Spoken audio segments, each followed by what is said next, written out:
नमस्कार बाल दोस्तों, कैसे हो। तो बाल दोस्तों, आज हम कक्षा 8 विषय हिंदी प्रथम सत्र में दूसरे नंबर पर जो ईदगाह बहुत ही प्यारी सी कहानी है, मुंशी प्रेमचंद जी लिखित उस बाल मनोवैज्ञानिक कहानी के आज हम अभ्यास एवं स्वाध्याय के प्रश्नों की चर्चा करने वाले हैं और उनका सही सही से जवाब देने की कोशिश करते हैं। तो बच्चों, अभी तक आपने इस चैनल को सब्सक्राइब नहीं किया है तो प्लीज़ एक बार सब्सक्राइब ज़रूर कर देना और इस वीडियो को पूरा देखना आप। तो देखिए बच्चों, ये हमारा हिंदी कक्षा 8 के प्रथम सत्र की जो पाठ्य पुस्तक है उनका फ्रंट पेज है। उसके बाद दूसरी कहानी ईदगाह प्रेमचंद जी की कहानी है और हम मूल बात पे आ जाते हैं। इस प्रकार से बहुत ही प्यारा सा चित्र है इस पाठ में। अब उनके हम अभ्यास के बारे में चर्चा करने वाले हैं। तो देखिए आप ईदगाह का अभ्यास। तो देखिए आप, सबसे पहले आपके सामने आपकी पाठ्य पुस्तक होनी चाहिए। तो आपके हिंदी की जो पाठ्य पुस्तक है उसमें देखिए आप पेज नंबर पृष्ठ क्रमांक 13 पर है अभ्यास।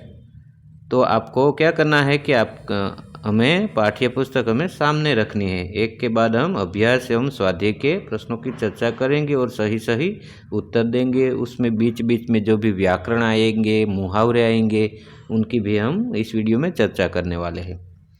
तो देखिए आप बच्चों, प्रश्नों के उत्तर दीजिए। प्रश्न 1, हामिद ने चिमटा ही क्यों खरीदा। हामिद ने अपनी दादी अमीना के लिए चिमटा खरीदा क्योंकि दादी की उंगलियां रोटियां सेकते वक्त जल जाती थी। उनके पास चिमटा नहीं था, इसलिए हामिद ने चिमटा खरीदा। दूसरा प्रश्न है, चिमटा खरीदने के लिए हामिद कौन से कारण बताते हैं। हामिद ने चिमटा अपनी दादी की उंगलियों को जलने से बचने के लिए खरीदा था।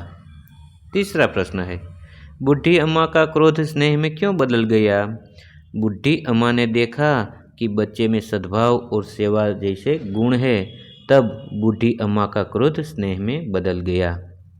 चौथा प्रश्न है बाल दोस्तों, अब आप चिमटे के प्रयोग की तरह रुमाल के विविध प्रयोग बताइए। मान लो कि चिमटे का प्रयोग आपने बहुत ही अच्छी तरह से यह कहानी पढ़ी होगी, किस प्रकार से हामिद उसका प्रयोग करते हैं, अपने दोस्तों को बताते हैं। उस प्रकार से मान लो कि आपके पास रुमाल हो तो रुमाल का आपको प्रयोग करना है कि रुमाल हमें किस किस चीज़ में उपयोगी होता है, उनसे हम क्या कर सकते हैं। तो उनका उत्तर है, हथेली के ऊपर रुमाल रखकर उसमें से विविध जानवर के आकार बना सकते हैं और दीवार पर परछाई बना सकते हैं। रुमाल से हम हवा खा सकते हैं। गर्मियों के दिन रुमाल से हाथ पैर साफ कर सकते हैं। इस प्रकार से बहुत सारे दोस्तों है कि इनका हम प्रयोग कर सकते हैं। मान लो कि अब आप कड़ी धूप में कहीं जा रहे हैं और हमें धूप लग रही हो, तो हमें सर पर इस रुमाल का प्रयोग करके माथे रखकर हम धूप से बच सकते हैं। तो हमें इसका आंसर है अपने आप लिखना है कि आप किस प्रकार से करोगे। उसके बाद दूसरा प्रश्न, पृष्ठ क्रमांक 13 पर हिंदी में, इस कहानी का शीर्षक ईदगाह ही क्यों रखा गया। इसके अलावा आप कौन सा शीर्षक देना चाहोगे, क्यों। इस कहानी में मुख्य ईदगाह की बात की गई है। ईदगाह यानी कि नमाज पढ़ने की जगह। ईदगाह जाने के लिए बच्चों की टोली खुशी से तैयार होकर जा रही है। रमजान महीना खत्म होने के बाद लोग ईदगाह जाने की खुशी मना रहे हैं। मेले में घूमने और ईदगाह के आसपास से कुछ चीज़ें खरीदने के लिए बच्चे खुश हो रहे हैं। इसी तरह पूरी कहानी में ईदगाह का ही वर्णन किया गया है, इसलिए उसे ईदगाह शीर्षक देना उचित है। फिर बाल दोस्तों में हिंदी पाठ्य पुस्तक पृष्ठ क्रमांक पेज नंबर 14 पर है। देखिए आप, निम्नलिखित परिच्छेद को पढ़कर प्रश्नों के उत्तर दीजिए। हमें बच्चों क्या करना है, ये जो पूरा का पूरा पैराग्राफ है 10-12 पंक्तियों में वो पढ़ना है। उसके बाद उनके उत्तर हमें देने। उसमें से कुल मिला के 6 प्रश्न देखिए नीचे आप, 6 प्रश्न दिए गए हैं। तो उस 6 प्रश्नों के उत्तर हमें पैराग्राफ में से, परिच्छेद में से ढूंढकर हमें बताना है। तो पहला देखिए पेज नंबर 14 पर हिंदी में, ऐतिहासिक ग्रंथों में परोपकार के कौन कौन से उदाहरण मिलते हैं? ऐतिहासिक ग्रंथों में दधीचि ऋषि का अंगदान, शिबी राजा का अंगदान और महर्षि दयानंद के परोपकार के उदाहरण मिलते हैं। दूसरा प्रश्न है, ऋषि मुनियों ने हमें क्या सीख दी है? ऋषि मुनियों ने हमें यह सीख दी है कि निराश्रितों और दीन दुखियों और वृद्धों की शारीरिक और आर्थिक मदद करो, भूखों को भोजन करवाओ। तीसरा प्रश्न है, देश एवं समाज की उन्नति किस प्रकार होगी? उसका उत्तर है, सभी देशवासी अपनी सामर्थ्य के अनुसार परोपकार करते रहे तो समाज एवं देश की उन्नति होगी। चौथा प्रश्न है, विलोम शब्द लिखिए। विलोम का मतलब क्या होता है बच्चों? विरुद्धार्थी शब्द। आश्रित तो उनका विरुद्धार्थी शब्द होता है निराश्रित। अवनति तो उनका विरुद्धार्थी शब्द होता है उन्नति। फिर देखिए पांचवा प्रश्न है, परिच्छेद के आधार पर अपने साथियों से पूछने के लिए 3 प्रश्न बनाइए। परिच्छेद के आधार में से मान लो कि आपको कोई कहे कि आप इनमें से कोई 3 प्रश्न बनाओ, तो इस प्रकार से हमें बना देना है। संसार के सभी धर्मों का मूल क्या है? प्रश्न चिन्ह लगा देना है प्रश्न बनाने में। लोग परोपकार के लिए क्या बनवाते हैं? तीसरा प्रश्न, मनुष्य जीवन कैसे सार्थक बनता है? इस प्रकार से हमें 3 प्रश्न बना देना है। आखिर में छठा प्रश्न, इस परिच्छेद को उचित शीर्षक दीजिए। इस परिच्छेद को परोपकार का महत्व शीर्षक दे सकते हैं। उसके बाद बच्चों देखिए नीचे है काले अक्षर में आपके पाठ्य पुस्तक में प्रश्न चौथा, तुम भी हामिद की तरह किसी न किसी मेले में गए होंगे, वहाँ तुमने क्या क्या खरीदा और क्यों? ये बच्चों प्रश्न है, उनका उत्तर है हमें अपने आप लिखना है। आप भी बच्चों कहीं ना कहीं मेले में जाते होंगे। जिस प्रकार से हामिद ने क्या खरीदा था? चिमटा लिया था। तो आप मेले में से क्या लेते हैं वो हमें अपने आप लिखना है। आपकी सुविधा के लिए मैंने यहाँ लिखा है, मैंने मेले में से छोटे छोटे खिलौने खरीदे थे और अपनी छोटी बहन के लिए गुड़िया खरीदी थी। फिर पांचवा प्रश्न, यदि तुम्हें मेले से अपनी दादी के लिए कुछ खरीदना हो तो क्या खरीदोगे और क्यों? मैं दादी के लिए जप माला खरीदूंगा, क्योंकि मेरी दादी को जप करने के लिए काम आए। भगवान को जप करने के लिए जो एक माला आती है रुद्राक्ष की, जो गिनते हैं लोग, उसको जप माला कहते हैं। फिर बच्चों पृष्ठ क्रमांक पेज नंबर 14 पर आखिर में नीचे देखिए आप स्वाध्याय लिखा हुआ है, तो उसमें कुल मिला के 3 प्रश्न है, उसकी हम चर्चा करते हैं। प्रश्नों के उत्तर लिखिए। रोजे के दिन मुसलमान क्या करते हैं? रोजे के दिन मुसलमान उपवास रखते हैं और नमाज पढ़ते हैं। रमजान के दिन मुसलमान लोग कहाँ जाते हैं? रमजान ईद के दिन मुसलमान लोग नमाज पढ़ने के लिए ईदगाह जाते हैं। तीसरा प्रश्न, दुकान में कौन कौन से खिलौने मिल रहे थे?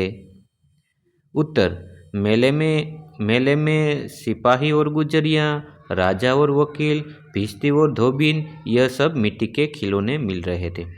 बच्चों यदि आपको कोई असाइनमेंट या पक्की नोटबुक या तो स्वाध्याय में आपको इस प्रश्नों के उत्तर लिखना है तो आप क्या करना कि इस वीडियो को बीच में से स्टॉप करके आपको लिखना है साथ में। फिर उसके बाद देखिए दूसरा है, हमारी हिंदी पाठ्य पुस्तक है पेज नंबर 15 पर पेंसिल में लिखित शब्दों के समानार्थी और विरोधी शब्द लिखिए। देखिए आप पेज नंबर 15 पर हमें एक पेंसिल का चित्र दिया हुआ है, उसमें ये शब्द है देखिए, शीतल, प्रसन्न, गरीब, अंधकार, स्नेह, पुरानी। ऐसा है तो हमें क्या करना है, पेंसिल में लिखित शब्दों के समानार्थी और विरोधी शब्द लिखिए। एक समानार्थी देना है और उसके बाद एक विरोधी शब्द भेज देना है। तो मैंने यहाँ पेंसिल का जो भी फोटो लेकर आपके सामने रखा है कि हमारी पाठ्य पुस्तक में पेज नंबर 15 पर है शब्द समानार्थी विरोधी। तो शीतल का समानार्थी शब्द क्या होता है? ठंडा। और ठंडे का विरुद्धार्थी शब्द गर्म होता है। प्रसन्न तो के खुश का विरुद्धार्थी दुख। गरीब तो के दिन यानी गरीब, तो गरीब का विरुद्धार्थी शब्द अमीर होता है। अंधकार तो के अंधेरा, उसका अंधेरा का विरुद्धार्थी शब्द प्रकाश होता है। स्नेह को प्रेम भी कहते हैं। प्रेम का विरुद्धार्थी शब्द नफरत या तो घृणा भी होता है। पुरानी तो के प्राचीन तो के नई। इस प्रकार से पेंसिल में हमें बच्चों लिख देना है।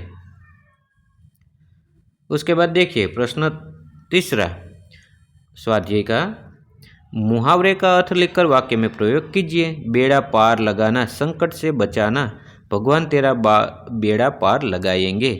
बाल बांका न होना, जरा भी नुकसान न होना। डाकू ने गोलियां चलाई मगर बच्चे का बाल भी बांका न हुआ। छाती पीट लेना, दुख प्रकट करना। अमीना ने हामिद के हाथ में चिमटा देखकर छाती पीट ली। इसमें मिस्टेक हो गई लिखने में, चिमटा यानी कि गुजराती में चिपियो कहीं। अमीना ने हामिद के हाथ में चिमटा देखकर छाती पीट ली। दिल चीरना, बहुत दुख पहुंचना। बेटे की बुरी करतूत से माँ का दिल चीर गया। तो इस प्रकार से व्याकरण भी है। प्रश्न चौथा देखिए, पृष्ठ क्रमांक 15 पर आपके पाठ्य पुस्तक में रूपरेखा के आधार पर कहानी पूर्ण कीजिए। आपको उसमें रूपरेखा दी हुई है, एक नगर में दो स्त्रियां, इस प्रकार से है। तो उसके आधार पर हमें कहानी लिख देनी है। तो मैंने आपकी सुविधा के लिखी है यहाँ कहानी। एक नगर में दो स्त्रियां रहती थी। एक स्त्री के घर छोटा सा बालक था और उसकी पड़ोस वाली स्त्री को बच्चा नहीं था। एक दिन पड़ोस वाली स्त्री पालने में से छोटे बच्चे को उठाकर ले आई। छोटे बच्चे की माँ आकर बच्चे को ढूंढने लगी। छोटे बच्चे की रोने की आवाज़ आई। उसकी माँ दौड़ती हुई उस घर में पहुंच गई और उसने कहा, यह तो मेरा बच्चा है। तब पड़ोस वाली स्त्री बोली, नहीं, यह तो मेरा बच्चा है। दोनों लड़ने झगड़ने लगी। लोगों ने कहा, न्यायाधीश के पास जाओ। दोनों न्यायाधीश के पास पहुंची। न्यायाधीश ने दोनों की बात सुनी। उन्होंने न्याय किया, इस बालक के 2 टुकड़े कर दो और उसे बांट दो। एक स्त्री मौन रही। दूसरी स्त्री रोते हुए कहने लगी, बच्चे को मत काटो, उसे ही दे दो, वह जिंदा तो रहेगा। तब न्यायाधीश ने फैसला सुनाया कि रोती हुई स्त्री को बालक सौंप दो और दूसरी स्त्री को हिरासत में लेकर जेल में डाल दो। तो बच्चों, इस कहानी से हमें क्या सीख मिलते हैं? इस सीख मिलते है कि इस कहानी से हमें यह सीख मिलती है कि हमेशा सत्य की विजय होती है। जो भी जिसका उनकी सगी माँ थी, उसको आखिर में उनका बच्चा मिल गया। प्रश्न 5 आखिर में आपके पेज नंबर 15 पर है पाठ्य पुस्तक में।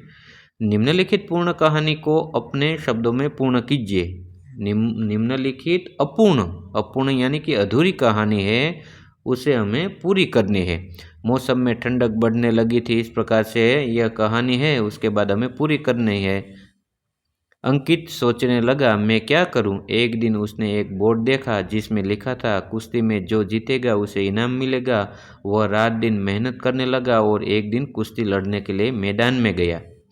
उसकी जीत हो गई और उसे बड़ा इनाम मिला। उसे 15,000 इनाम मिला।